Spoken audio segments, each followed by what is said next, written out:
Henry's Fork Salmon Fly.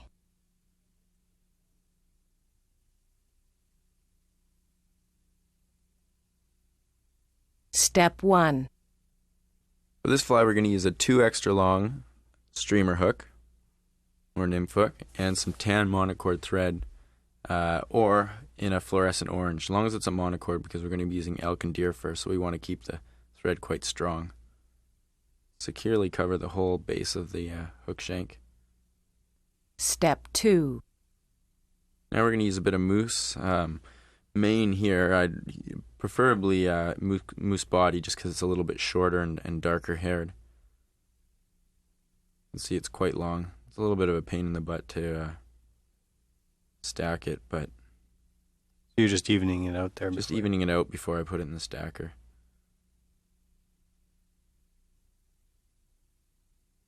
The hairs are quite slippery, so they should stack quite easily. Not a lot of underfur in the mane.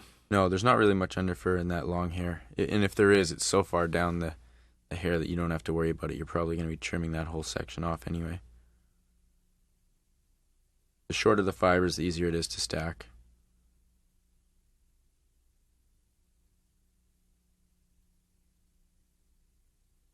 Now the tail should be approximately the hook gap or a little bit longer. Trim that off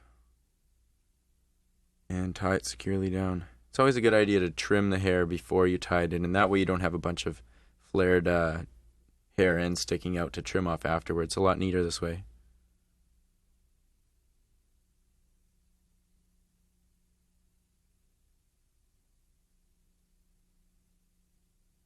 Make sure that's nice and secure. Step 3. And now we're going to take and use a furnace or brown saddle hackle to palmer down the length of the body. We're going to take and trim this off here a ways up where the brown fibers start. Clear off the butt. Now it doesn't really matter which way we tie this feather in, tip or butt, because we're going to be trimming it anyway. We just want to make sure there's no fibrous... the fluffy stuff? Is that yeah, the fluffy bottom of the feather, phyloplume if you want to call it that. Because that will absorb water. Step 4. Now to dub in the body, we're going to use a bit of orange antron. Again, you could use poly yarn or antron wool or any sort of synthetic buoyant material.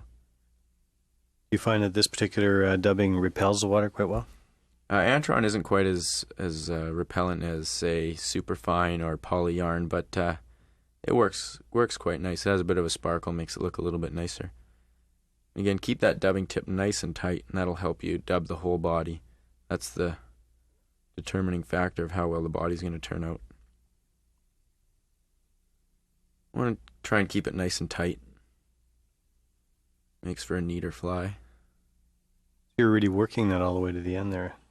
Yeah, I'm just trying to use up the dubbing so I don't have to take any off. Mm-hmm.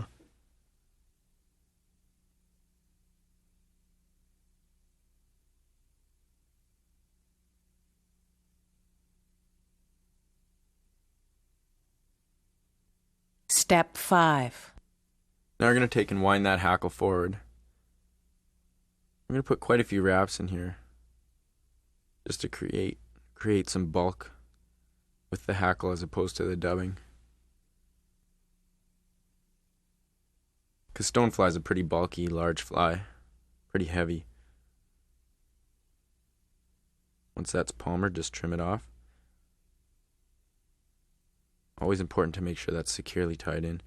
Now just take and trim the hackle so it's about the distance of the hook gap. You can see there it's pretty even with the hook gap. Not quite as important on the top because we're going to have a wing in there as it is on the bottom. That'll keep the fly floating properly on the right angle or level. Not really too important how neat it is. Like I say, it's quite a bulky, big, heavy fly. Step 6. Now we're going to take some more elk fur and we're going to trim off a cluster of it and get rid of all the underfur.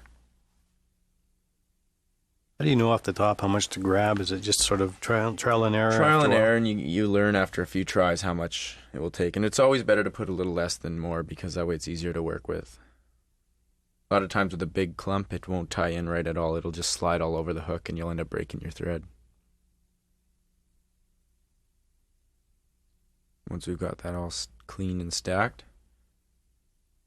we're going to lay it right on top of the hook. The curve bending over the back, just like a shell. Tie that in about halfway down the tail. Hold it on top.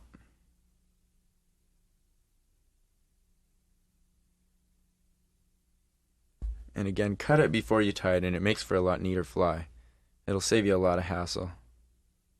It's amazing how those ends compress right down for you there. Yeah, nice and tight. Elk fur is not as brittle as deer hair, so you can put a lot more pressure on it. Tie that right in. Put a few loose loops, and then back off, and it'll keep your wing nice and neat.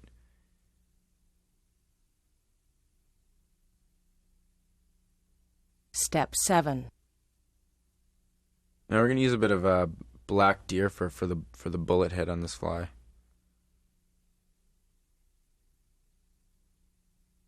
You could use elk, but I think deer you can compress a little more into a smaller area. Comb all that underfur out. Make sure it's clean. We're going to be mostly using the tips of this. Only about half the length of that hair that's there. And we're going to stack it, make sure all the tips are nice and even.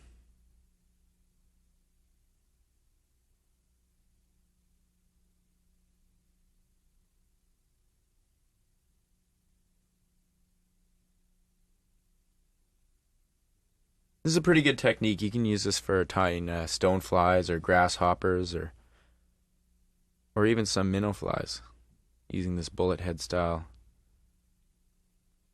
Is there an advantage to using it? Just strength? No, or? it just looks a little bit neater and creates some bulk to a fly with a really big head. And this is a bit of trial and error in order to get the right length. You can see we're going to make it about a little bit longer than the total length of the hook. And trim that off. Now we're going to turn the hair around because we're going to have it pointing out the back of the fly and then pull it directly back over the fly in order to create that bullet head. So the butts to the gap. Yeah, correct. Get that tied down there with a couple loose loops. And you want most of the hair you want it to be wrapped evenly all the way around the hook. And tie that in there nice and tight, as close to the eye as you can get. You want it pressed right up, your last wraps to be pressed right up against the eye of the hook. Now what you're going to do is you're going to push all that straight back.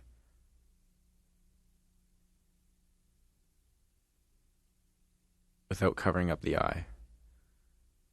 Make sure all the hair is wrapped all the way around the hook.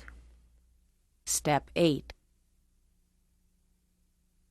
Is there any danger of breaking the hairs at this point? No, most of the tips of the hair are quite a bit stronger and not so hollow as as towards the butt. There you go, and whip finish that. Step 9. There, we can put a bit of glue on that just so it doesn't fall apart. It can be quite brittle in that area. Now you can take and cut the bottom hairs off. This allows it to sit a little more flush on the water, just like a stonefly would in real life.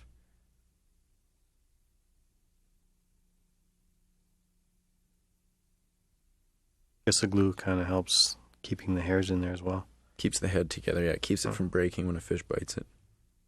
A little bit.